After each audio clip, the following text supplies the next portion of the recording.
భక్తి సాగా ప్రేక్షకులకు నమస్సుమాంజలు. ఇవాళ మనం మాధవుడిని గురించి తెలుసుకుందాం.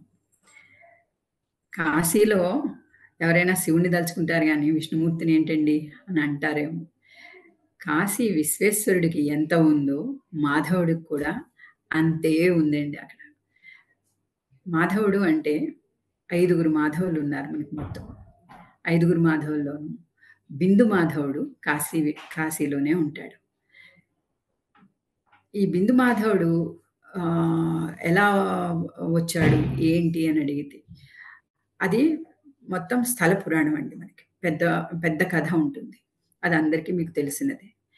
తెలియని కథనాలు ఏంటి అంటే, ఇది బిందు పంచగంగా ఘాట్‌లో ఉంటుందండి. కాశీ వెళ్ళినప్పుడు మనం కాశీలో పంచగంగా ఘాట్‌లో ఈ దర్శనం చేసుకోవచ్చు.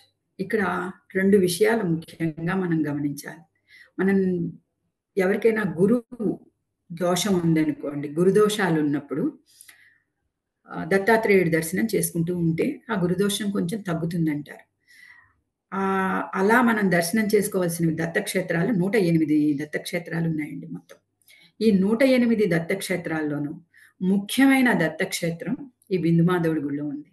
అంటే 2 పనులవుతాయి మనకి. ఈ ఈ ఈ ఆలయానికి మనం వెళ్ళడం వల్ల పంచగంగా ఘాట్ చూడొచ్చు ఒకటి. 2 బిందు మాధవుడి దర్శనం చేసుకోవచ్చు. బిందు మాధవుడు మనకి మాధవులు వేణి మాధవుడు గయలో ఉన్నాడండి. కుంతి మాధవుడు పిఠాపురంలో ఉన్నాడు. బిందు మాధవుడేమో కాశీలో ఉన్నాడు. సేతు మాధవుడు రామేశ్వరంలో ఉన్నాడు. మాధవాలయం ఏమో మనకి హిమాలయాల్లో ఉంది. బద్రీనాథుని కూడా ఒక మాధవుడిగా చెప్తారండి.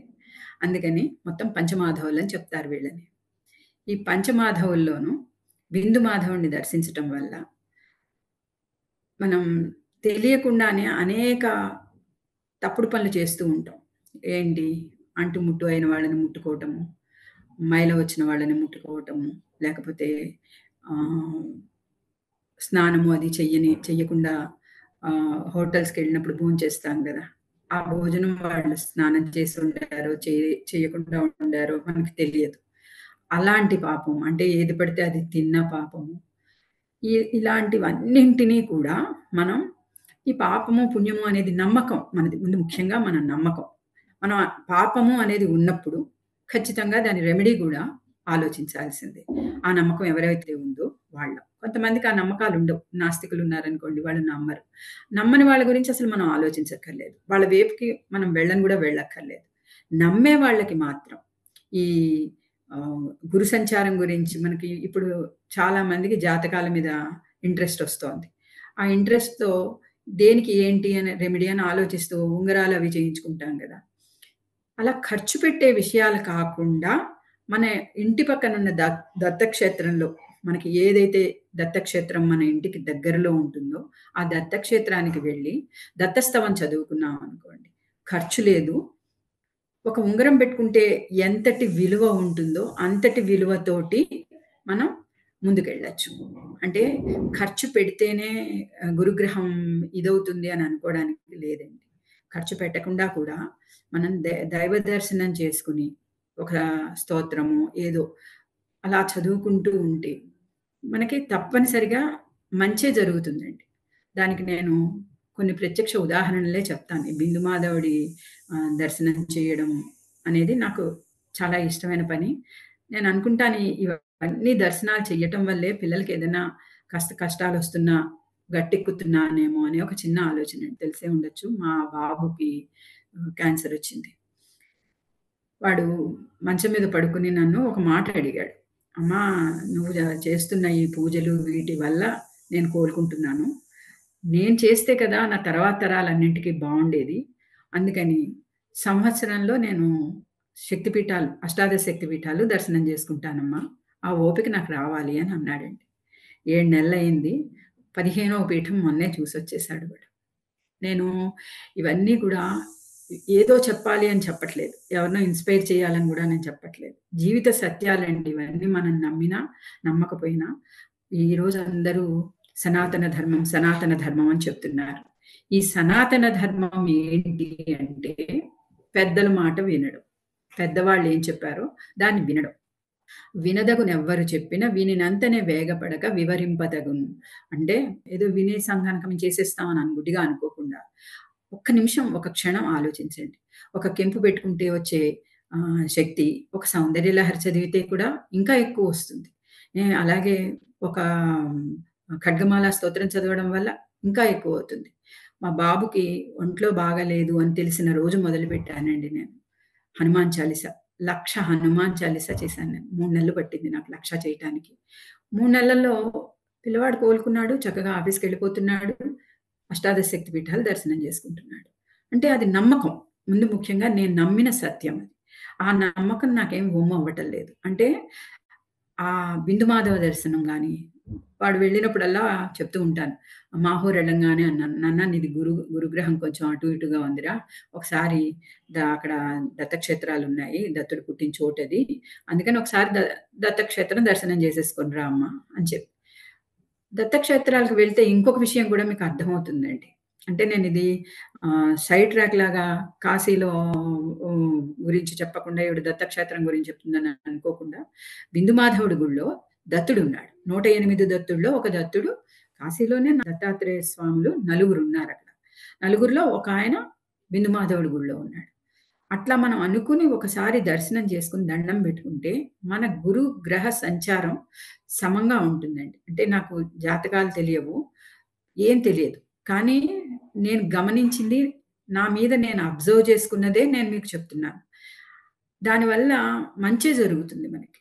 ఒక హనుమాన్ చాలీసా చదువుకోవటం వల్ల 1,00,000 హనుమాన్ చాలీసా చేయడం అంటే అది నార్మల్ కాదండి. నా ఆర్డినరీ వాళ్ళెవరం చేయలేం. అలా అని నేనేమి కథలు చదువుకుంటాను, ఫ్రెండ్స్‌తో మాట్లాడుకుంటాను, ఫ్రెండ్స్‌ని ఇళ్ళకి పిలుచుకుంటాను. ఏది నేను ఆపలేదు. నా జీవితంలో నేను ఏమేం చేయాలనుకుంటున్నానో అన్నీ చేస్తా. వాటితో పాటు దైవ చింతన కూడా చేస్తా. ఆ దైవ చింతనని నేను మూర్ఖంగా ఏదో డబ్బులు ఖర్చు పెట్టి చేయాలి అని కూడా అనుకోనండి. నేను డబ్బులు ఖర్చు పెట్టేది కేవలం యాత్ర కోసం. మిగిలినవన్నీ కూడా ఒక స్తోత్రం చేసి కుంకుమ పూజలు చేసేద్దామని అనుకోను. పెద్ద పెద్ద విశేషాలు చేద్దామని అనుకోను. కానీ 10 మందికి అన్నం పెట్టాలి. అంటే అన్నదానం జరుగుతుంది. అది ఎవరికైనా పెట్టొచ్చు. మనం మన ఫ్రెండ్స్‌కి పెట్టొచ్చు. అన్నదానం కదా అని పరిగెత్తుకుంటూ వెళ్లి అనాథల్ని వెతికేసుకుంటూ అక్కడే చేయాలని రూల్ గూడా ఏం లేదు.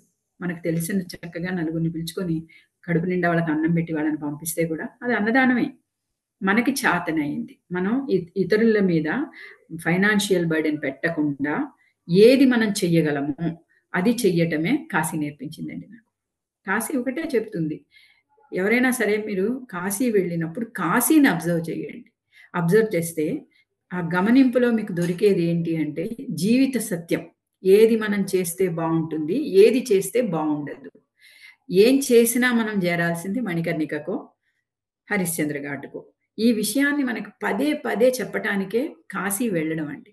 మనం ఏదైనా చెయ్యొచ్చు. మంచి చెయ్యొచ్చు, చెడు కూడా చెయ్యొచ్చు. కానీ ఏది చేస్తే మనం శాంతిగా ఉంటాము, ఏది చేస్తే అంపశయ్య మీదకి వెళ్ళి కష్టపడకుండా ఉంటాము అనేది నేర్చుకోవటానికి కాశీ. ఈ బిందు మాధవుడు నాకు ఈ గ్రహ సంచారం గురించి చెప్తూ ఉంటాడు. ఖచ్చితంగా అనుకుంటాను నేను. ఇది బావుంది. ఇక్కడికి వెళ్ళడం వల్ల ఇలా బావుంది అని. అట్లా అందుకని మీకందరికీ కూడా చెప్తున్నాను. బిందు మాధవుడు పాపనాశనం చేస్తాడు. తర్వాత మనం చేసే తెలిసి తెలియని తప్పుల్ని గూడా క్షమిస్తాడు. కాశీ బిందు మాధవుడిని దర్శనం చేయటం వల్ల. దత్తాత్రేయుడి దర్శనం వల్ల మనకి మన గురుగ్రహ సంచారంలో దోషాలుంటే అవి తగ్గుతాయి అనేది నా సొంత ఆహ్, అనుభవం అండి. ఈ అనుభవంతోటి మీకు నేను బిందు మాధవుడి గుడిని దర్శనం చేసి రండి. అసలు సాక్షాత్తు విష్ణుమూర్తి మీకు బిందు మాధవుడిలో కనిపిస్తాడు. ఆ బిందు మాధవుడిని చూస్తుంటే ఒళ్ళు పులకరించిపోతుంది. ఇంక ఎంత ఆనందంగా ఉంటామంటే చెప్పలేనంత ఆనందం అనుభవిస్తాం. వెళ్లి గుళ్ళో ఒక 10 నిమిషాలైనా కూర్చోండి. కూర్చుంటే వచ్చే ఆ ఆనందాన్ని అనుభవించండి. ఇది కార్తీక మాసంలో మనం కాశీలో బిందు మాధవుడి దర్శనం చేసుకున్నాం ఇవాళ. నమస్కారం అండి.